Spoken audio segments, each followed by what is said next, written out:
In this example, we've got 4 charges at the corners of a rectangle, 2 meters by 4 meters. Charge A is 2 coulombs, charge B is 1 coulomb, charge C is -3 coulombs, charge D is -4 coulombs. And let's say what we want to find here is the force on object D. So our ultimate goal here is to find the force on object D. How much force is that experiencing and which direction? And to do that, I would recommend in general using the overall outline of use the source charges, source charge or source charges to find the electric field at some location, and then use that electric field to find the force on the test object. And in this context, what would we be treating as the test object? Yeah, we want to know the force on object D. We're treating object D as experiencing some sort of effect from everything else. So we're treating D as the test object. Test object or test charge. And then everything else, charge A, charge B, and charge C, we're going to treat as the source charges, the charges that are creating some sort of effect. So we're going to look at this as the source charges, A, B, and C,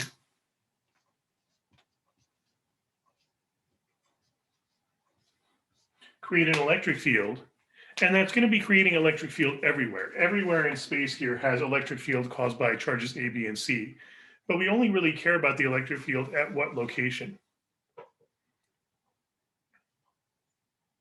Yeah, at the location of D itself. So for the moment, we're just going to treat D as an empty point in space. Ignoring the charge that's there, we're just going to treat this corner as an empty point in space.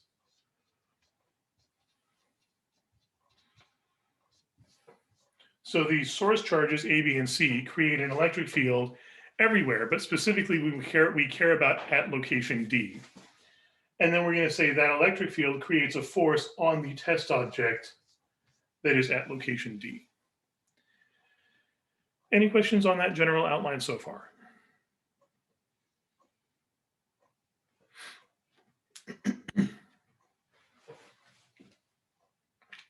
So let's try this out one step at a time. First of all, let's remove this test object. Let's just treat this as an empty point in space.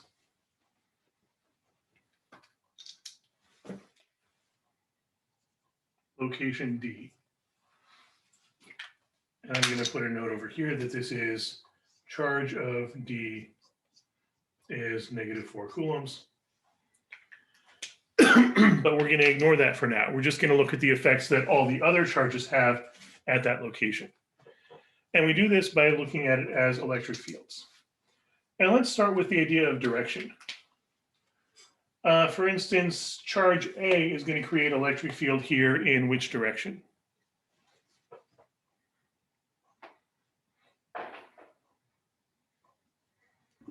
Down and to the right. Yeah, it should be down and to the right. A positive charge creates electric field going outwards. At this location, outwards from A means down and to the right, continuing along that line. So this would be the electric field caused by A. And then B is going to create electric field at D in which location?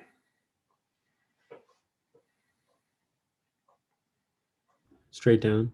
Yeah, straight down. And as for magnitude, it's kind of hard to tell because B is a weaker charge, but it's also closer. Weaker charge suggests a weaker electric field, but closer to this point suggests a stronger magnetic field. So it's not easy to tell how that's going to balance out until we actually check the numbers. So don't trust that these arrows are to scale. These arrows are for now just showing the direction. But this would be the electric field contribution caused by B at location D. And then C is going to create electric field in which direction? Yeah, should be to the left because a negative charge creates electric field going towards itself. So we should get an electric field to the left. That's the electric field contribution from C. So those are the electric field vectors. We're going to have to figure out what those vectors are in terms of XY components, because we're going to need to add these together to get the total electric field at location B. But we can at least see conceptually it's going to definitely have a downwards component, because these both have downwards components and there's no upwards component to cancel it out. So the total is going to be down and maybe to the left, maybe to the right, depending on how the X component of EC and the X component of EA balance out. Because we don't know yet how those are going to combine in terms of which one's larger. We can figure that out, though, by using some formulas. What's one formula we could use to figure out the strength of any of these individual electric field contributions? Yeah, KQ over R squared should work fine. The magnitude of the electric field caused by a single point source. And these all count as single point sources. They're all such compact locations compared to the other distances involved. We can treat them as, even if they're more like tiny spheres, they're small compared to the other distances involved, so we treat them as single points. So K times Q, and I'm going to put Q in absolute value here because we're not really looking for positive or negative sign. We're just looking for magnitude, which is like absolute value anyway, divided by distance squared. And so we could do this separately for each one of these charges. For instance, C is 4 meters away and has a charge of 3 coulombs, ignoring the negative for now. So K times 3 divided by 4 squared would be 3K over 16.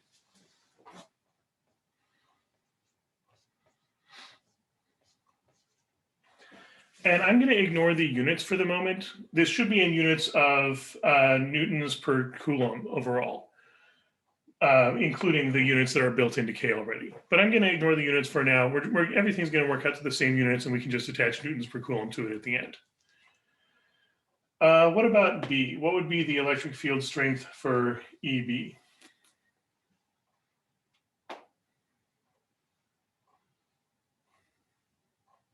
Yeah, 1K over 4, because we've got a charge of 1 coulomb times K divided by 2 squared, because it's 2 meters of distance. So 1K over 4. And then EA, we've got K times 2 coulombs. How would we find this distance, though?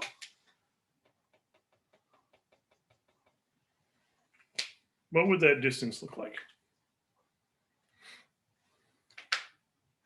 Yeah, Pythagorean theorem.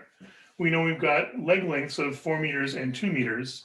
So the hypotenuse of that right triangle can be found using the Pythagorean theorem. So 2 squared plus 4 squared is 16 plus 4 more is 20. So this distance is square root of 20 meters.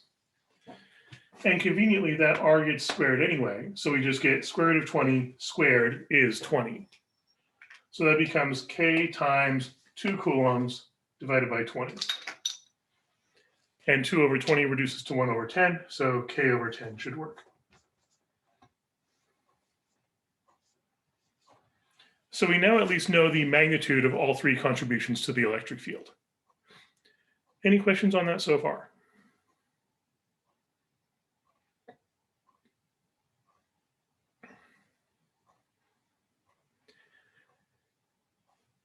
And let's see if we can figure out how to add these together, because we do need to add these. And if we want to add these, how should we write them?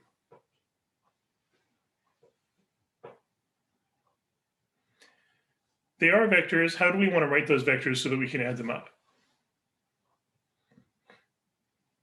What's usually the best format? Yeah, X and Y components.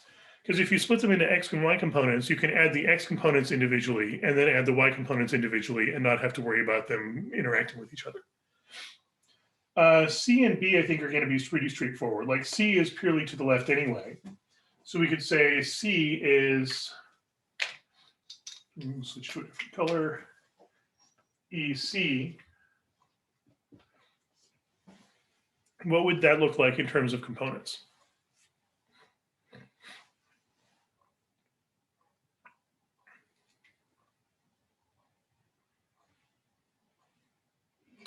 Yeah, we've got the negative 3K over 16 because it's purely in the negative X direction and no Y component at all.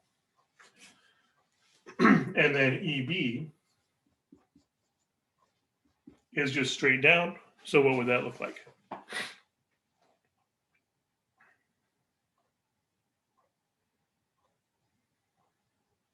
Yeah, 0 in the x direction and k/4 in the negative y direction. So negative k/4. And then for A, we're going to need to split this up into an x component and a y component because it's on this diagonal. So we've got EAX and EAY. And we know the magnitude, the hypotenuse, is k/10. So let's see if we can split that up. Let me draw that out a little bigger.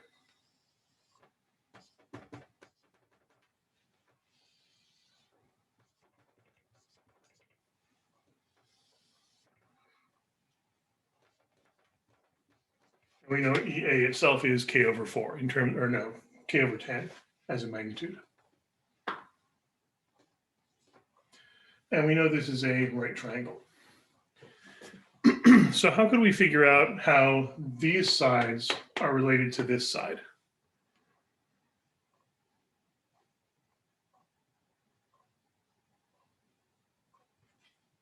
Yeah, we need to find an angle, right? Let's say we're dealing with this angle. Is there any way we can figure out what that angle is?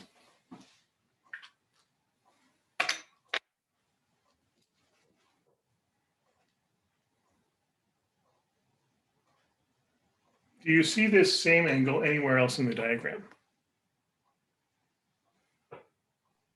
Would it be the angle between the square root of 20 and then the 4 meters? So if you take like the cosine of that. Right, this angle and this angle should match. Let's call that angle theta.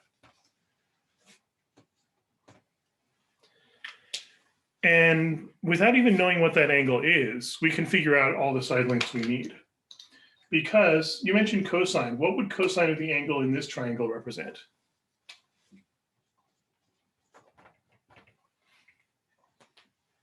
Which side over which side? The electric field X over the hypotenuse. Yeah, the x component over that hypotenuse, k/10. And if we know the angle, we could use cosine of that angle. But we don't actually need to use that angle because if we take a look at this same triangle here, this is not, I guess I shouldn't say this is the same triangle because the side lengths are different. They're not even the same units of measurement. But the fact that they have the same angles, in fact, even this angle is going to match up with this angle. These are similar triangles. They should have the same proportions. If we write out cosine of this angle, what would cosine of this angle represent?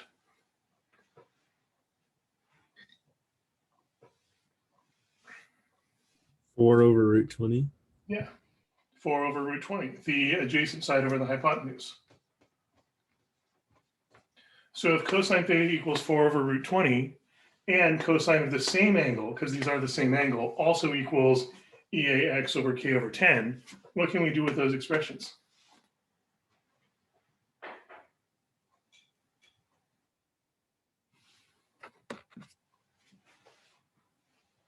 Set them equal to each other.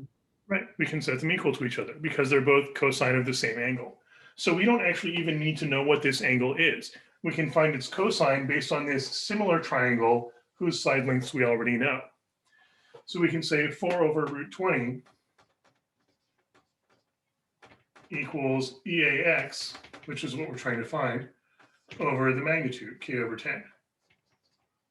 And then how do we isolate EAX here?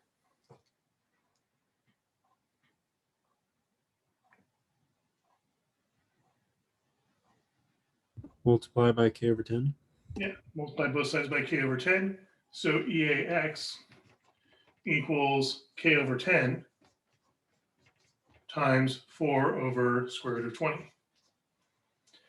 And note that we were able to do this without even needing to take cosine of an angle at all. We don't even know what this angle is. But we know that this leg over this hypotenuse has to equal the ratio of this leg over this hypotenuse because these are similar triangles. So be on the lookout for similar triangles. Even if you don't have any angles, or any known angles. As long as you can establish that some angles are the same, and therefore that some triangles are similar, then you can set up ratios of side lengths being equal. The corresponding sides have to be proportional to each other.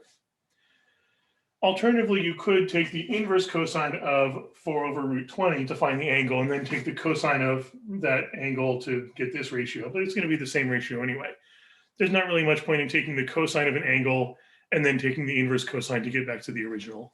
You're just going to get the same result. So if you have a situation like this where you know all the side lengths of some triangle of distances, and you know one side length of a triangle of electric fields or forces or whatever, just set up similar triangles. Set the ratios of side lengths equal to each other. So we now know EAX, k times 4 over 10 root 20, and we can reduce that. In fact, root 20 splits up into what square roots multiplied together.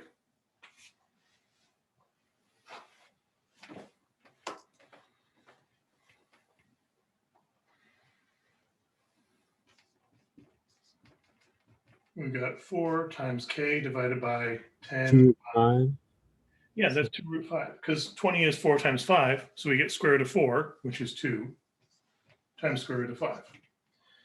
And the 2 and 4 reduce, the 2 and that, because the 4 is that. Let me just write this as factored. 2 times 2, 5 times 2. And we can cancel out the 2's. 2 and 2, 2 and 2. So EAX ends up just being k divided by 5 root 5. So we know the x component. Any questions on that so far?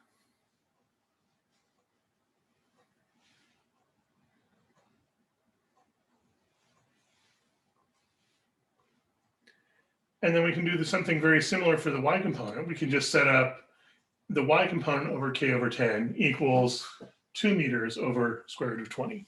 Same sort of ratio setup.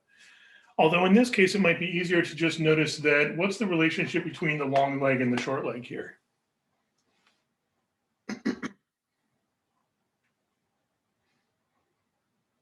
The shorter leg, for instance, is what fraction of the longer leg?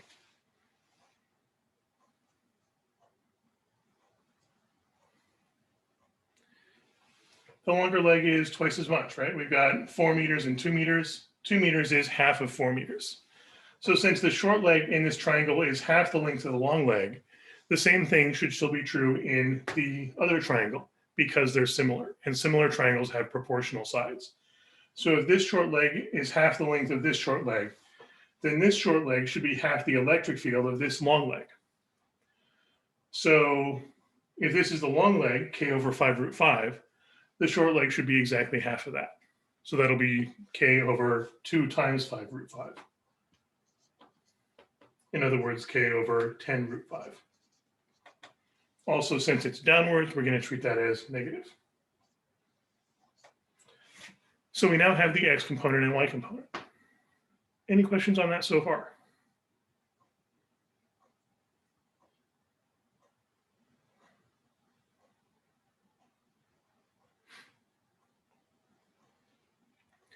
So let's write out all 3 of these vectors then, now that we've got them all in x and y components.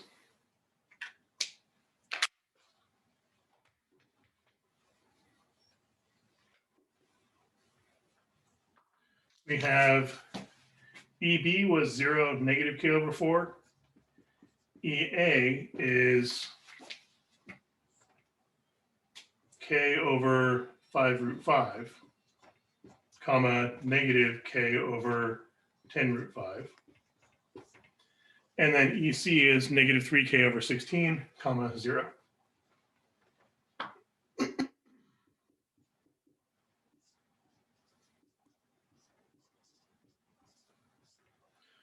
Also, since every one of these terms has a k in it, we could even factor out the k. We could just say this is 1 over 5 root 5 and negative 1 over 5 root 5, or 10 root 5 times k. And likewise, this could be written as 0, comma, negative 1/4 times k. And likewise, negative 3/16, comma, 0 times k. So you can always factor out any scalar multipliers that show up in every term, every component. And then we just need to add those together.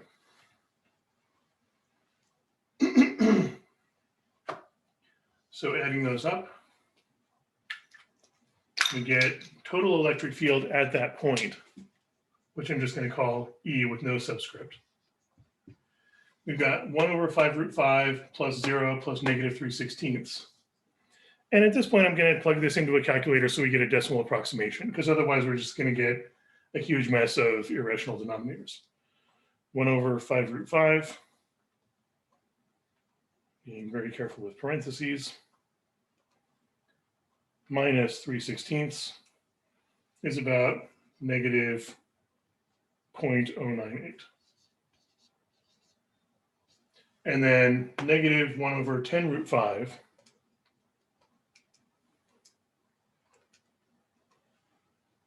plus -1/4 is about -0.295.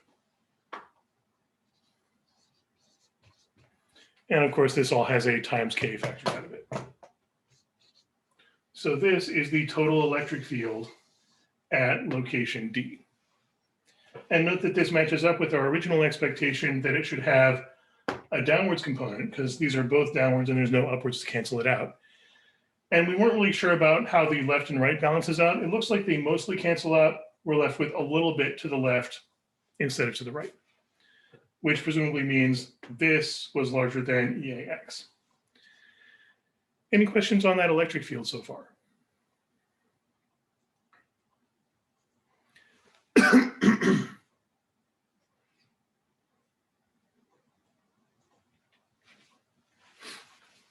So let's try drawing that out.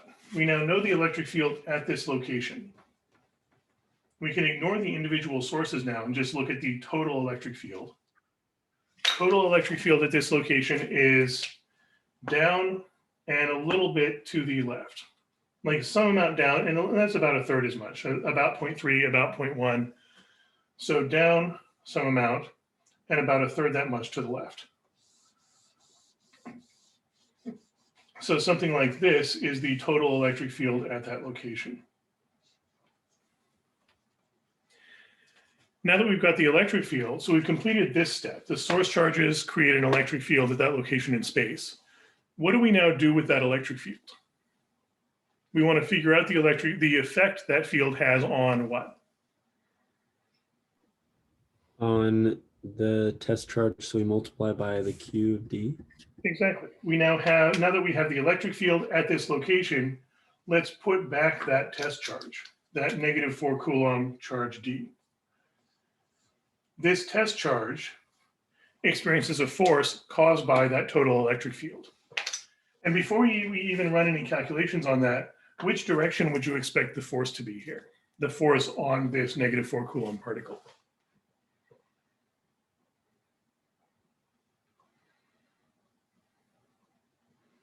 Same direction as the electric field? What kind of charge is this, though? Yeah, exactly. It should be in the precise opposite direction, right, because it's negative. The fact that this is negative and the idea that force equals test charge times electric field, the electric field is mostly down a little bit to the left. Multiplying that by a negative scalar flips the direction. So it's going to be mostly up and a little bit to the right. And of course, the magnitude is going to depend on both magnitude of the electric field and magnitude of the charge. So we would expect the force on object D to look something like this. Excuse me. And that would be the total force caused by all three source charges together. But one of the big advantages of this approach, using the source charge to calculate the electric field, and then using the electric field to calculate the force. Once we found the electric field, we can now ignore the source charges entirely. We've found all the information we need from the source charges. We can now ignore the source charges and just say, there's something creating this electric field. We don't care what it is. What we care about is the force that that electric field creates on that charged particle. So let's try using this formula to calculate the electric field. Or sorry, to calculate the force, because we already know the electric field. The force on object D is going to be its charge, -4 coulombs, times the electric field, which we have written in XY components. Negative 0.098, comma, negative 0.295, and also a times K out here. And how do you multiply a scalar times a vector that's already written in XY components? You multiply the scalar by each vector component. Yeah, we just multiply that -4 times each component. So -4 times negative 0.098, that'll become positive, positive 0.392.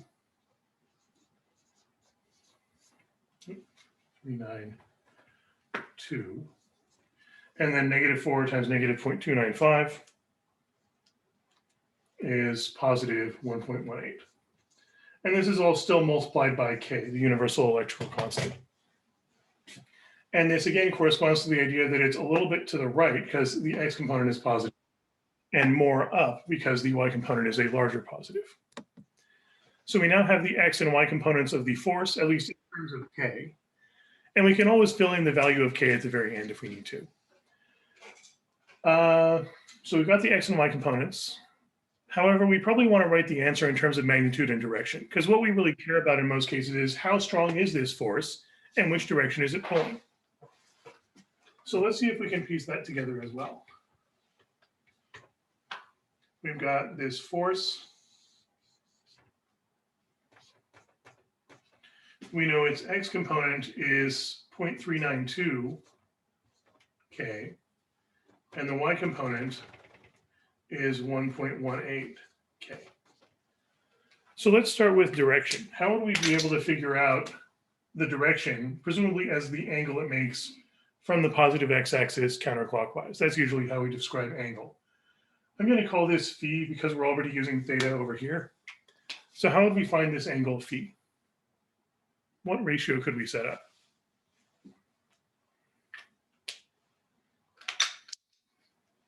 Yeah, we could use an inverse tangent because we know the opposite side and the adjacent side. So we can say tangent of phi equals opposite over adjacent, 1.18 over 0.392. And we can ignore the times K and the units of measurement because those are going to cancel out anyway. Take the inverse tangent of 1.18 over 3.92.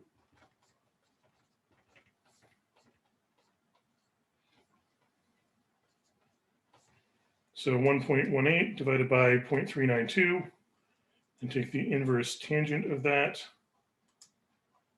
Inverse tangent, there we go. And I'm getting phi is about 72 degrees. So it looks like the force that this particle experiences is in a direction that is 72 degrees above horizontal, or 72 degrees north of west, depending on how you're aligning this. But the angle it makes with this horizontal would be 72 degrees. And then how would you find how strong the force actually is?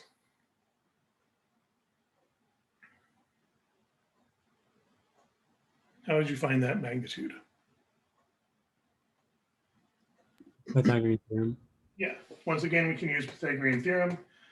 Magnitude of this vector is going to equal square root of the x component squared plus the y component squared. And these should really both have a k in it, but I can factor the k out because it's in both of them. So 0.392 squared plus 1.18 squared, and then take the square root.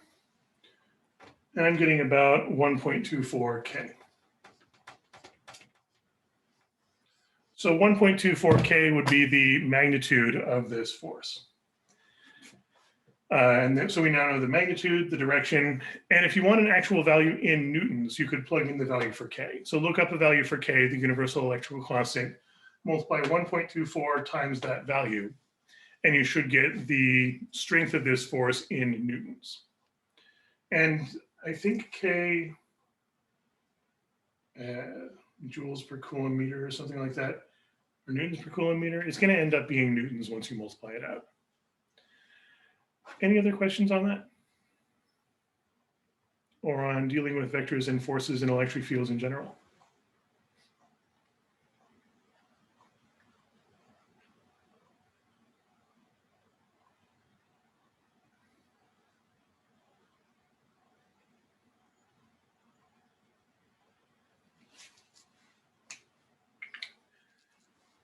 By the way, have you seen anything about how potential and potential energy apply in a situation like this?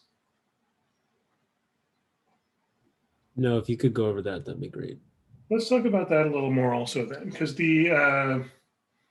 this object, since forces are involved, if we wanted to like take this object and move it, like let's say you wanted to pull this further away, you'd have to be acting against the force that's acting on it. You'd have to apply your own force that's in the exact opposite direction just to pull it away. But the problem is you can't just use the usual idea of work equals force times distance here because the force is changing. If you move this some distance away, you're now dealing with a different force because the different location is going to have a different electric field, which means a different force. So multiplying force times distance doesn't work here. Formally, you'd have to take the integral of force dx. You would use work equals integral of force dx. And that gets really complicated because force is going to be a function of position, and it's two-dimensional instead of one-dimensional. Fortunately, we can use the idea of voltage in order to make more sense of this. I'm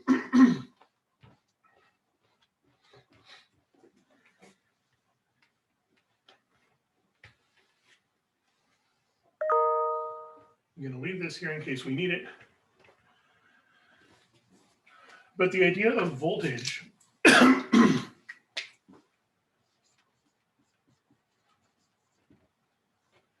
voltage is just the ratio of potential energy over charge. In the same way that electric field is the ratio of force over charge. So you can think of these as very similar sorts of ratios. The electric field at some location is the force that would be experienced by a charged particle at that location divided by the charge of that particle. Similarly, the voltage at some location, also known as the potential,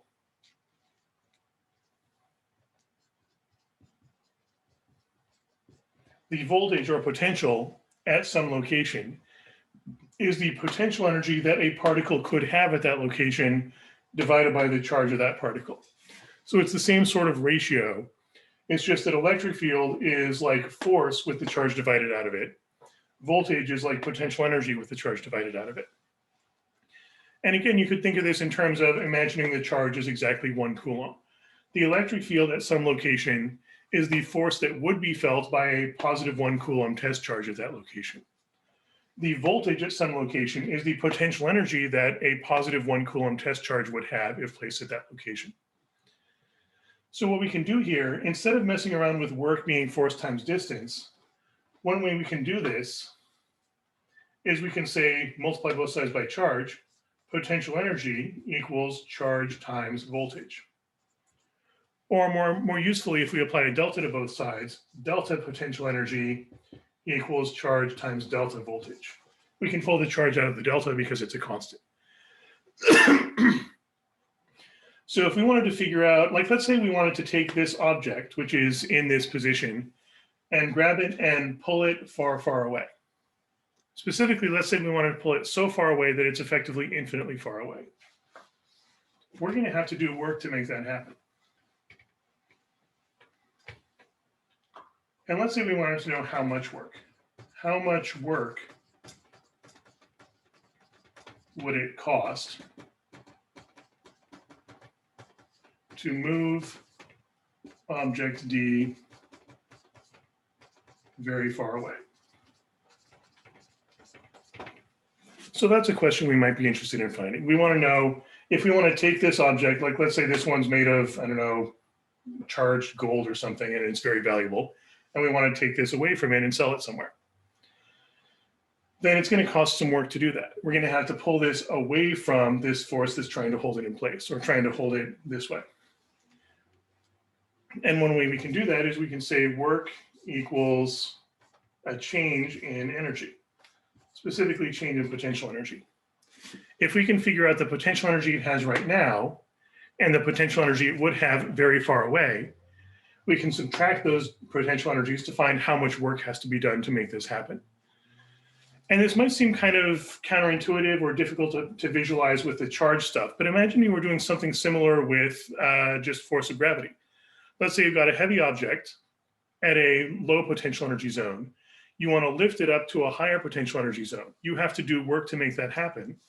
And you can calculate the work that's required by taking the change in potential energy from start to finish. And for gravity, you'd use, what would be the usual formula you'd use for change in potential energy of gravity? If you were lifting an object to a height. Yeah, mg delta y. That's the formula for delta potential energy of gravity. Since this is delta electrical potential energy though, instead of mg delta y or 1/2 k delta x squared or something, we would use this formula. The indicator for potential energy electrical is the voltage at each location. So we could say work done is going to be Q times delta V. We'll need to figure out the voltage at the beginning when it's right here, and the voltage at the end when it's very far away. Subtract to find the difference in voltage, multiply by -4 coulombs, and that'll tell us the change in potential energy, which is how much work it takes. So let's try that. We've got charge times V final minus V initial. And let's see if we can calculate each one of those voltages before and after. And once again, very much like what we were doing with electric field, when we're talking about voltage, voltage is just a property of the location in space. So let's ignore the -4 coulomb charge for now and just say this is some empty point in space. Location D.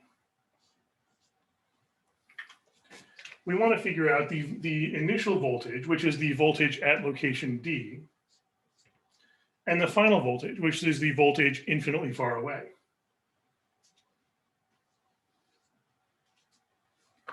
And then subtract those. And we have 3 source charges here, but we can treat each one of those charges as a single point. Do you have a formula for voltage caused by a single point charge?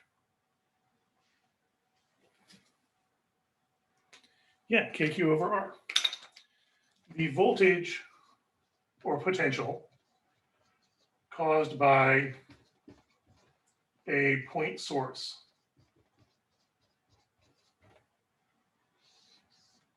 is K times Q over R.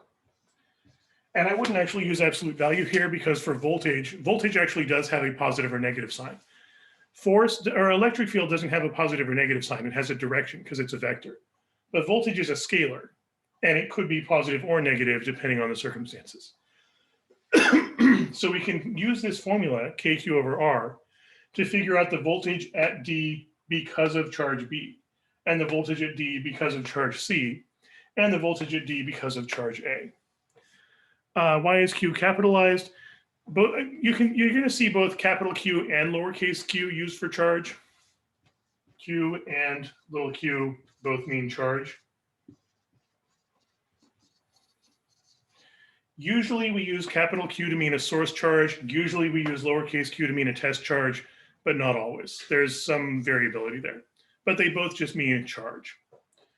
It's just that we are often talking about 2 charges, usually a source charge and a test charge.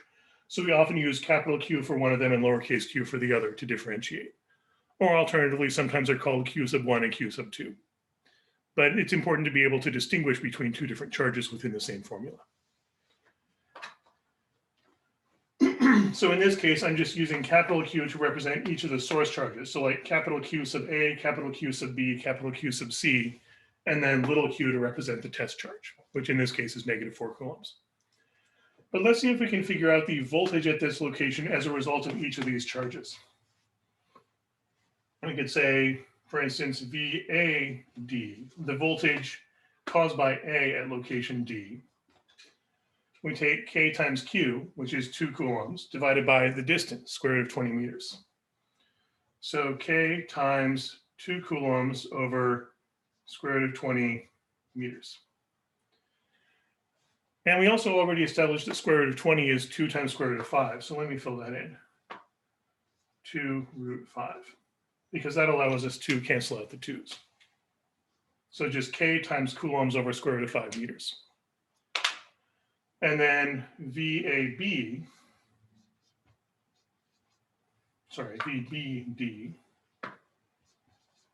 the voltage that B causes at location D, I kind of overwrote this, but I think B was 1 coulomb, right? So we'll just plug that in, 1 coulomb for charge and 2 meters for distance. So K times 1 coulomb over the distance, 2 meters. And likewise, C creates an electric field at location D. So creates a voltage as well. So the voltage that charge C creates at location D would be K times, and since this is a negative charge, we're actually going to include that because voltage can be positive or negative. So K times -3 coulombs divided by 4 meters. In general, a negative source charge creates negative voltage nearby. A positive source charge creates positive voltage nearby. So we've got formulas for the voltage caused at this point by each one of the source charges. How do we get the actual total voltage at that location? Yeah, we can just add them up. So the actual voltage at location D is this plus this plus this. We can factor a K out of everything, and we're left with 1 over root 5 plus 1 over 2 plus -3 over 4. And piecing those together, 1 over root 5 plus 1/2 plus -3/4 is about K times 0.2. And if we want units, that's all in coulombs per meter. Of course, K itself has its own unit, so that's going to balance out ultimately to volts, which is joules per coulomb. So once you actually fill in the value of K, you'll get a value in volts. So that's the value of V sub D. Yeah, go ahead. Question, why are we concerned about vector components? Voltage is not actually a vector, it's a scalar. So for voltage, it's just a numerical value at that location. The electric field is a vector field, but voltage is a scalar field. And that's ultimately because electric field is related to force, which is a vector, it has a direction.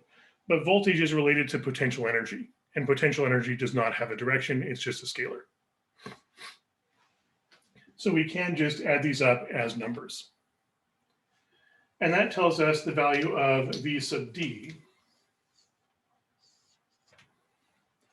We still need to find V sub infinity because V sub D is the voltage at the starting location. We're assuming we're moving this to very far away. But if you're very far away, what's the value of R? Infinity. And if you take K times any charge divided by infinity, what do you get? 0. Right, the voltage very far away is 0. In fact, this is essentially the reference point for voltage. The value of voltage doesn't really matter. What's important is changes in voltage. But as a reference point, any location very far away from any of the charges is treated as 0 volts. And then everything else is described relative to that 0 point. So 0 volts means the voltage at a location very far away, and any other point nearby that happens to be at the same voltage as very far away. So we can fill those in. V infinity is 0 volts. VD is K times 0.2.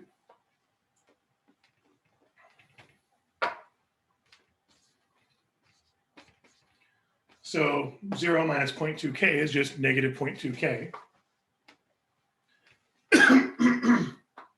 So we get work equals the charge, which was -4 coulombs,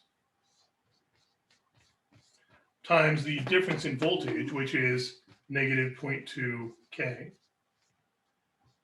-4 times -0.2 would be positive 0.8. And again, this has a K attached to it. This should end up being a measurement in joules ultimately. Once you actually work in all the units that we've been leaving out, including the units of K, the result will be in units of joules. Because we had voltage in terms of volts, multiplied by charge, you get joules. So that would tell you, if you plug in the value of K, how much work it takes to take this object at D and move it very far away. Any other questions on that? Yeah, really quick. Why did we include the negative sign here but not in the electric field ones? For the electric field, we didn't include a negative because the number we were looking at was the magnitude. And magnitude is always positive because it's essentially absolute value for vectors. Also, we didn't really need any positives or negatives because we already took that into account with the direction of the vector. In this case, though, voltage doesn't have a direction, but it does have a sign. It has a positive or negative sign. And positive or negative just refers to, I mean, zero voltage, as we said earlier, is the voltage infinitely far away. So positive voltage or negative voltage is just about, are you currently having more voltage than you would if you were very far away, or less voltage than you would if you were very far away? So it's all about how high or low it is relative to the reference point of the voltage being very far away, or the voltage that you would have if you were very far away. Oh, so just to clarify, because we think about direction when we think of positive and negatives for electric field, that's why we kind of take it out. Yeah, electric field has a direction because it is a vector. And a vector isn't positive or negative. A vector has a direction that it's pointing in. Its components can be positive or negative, but the vector itself has a direction, and its magnitude is always positive because magnitude is an absolute value. But for voltage, voltage actually is a scalar value, and that can be positive versus negative. Got it. Thank you. Any other questions on that? All right, good luck on the quiz, and I will see you next time. Thank you. You're welcome.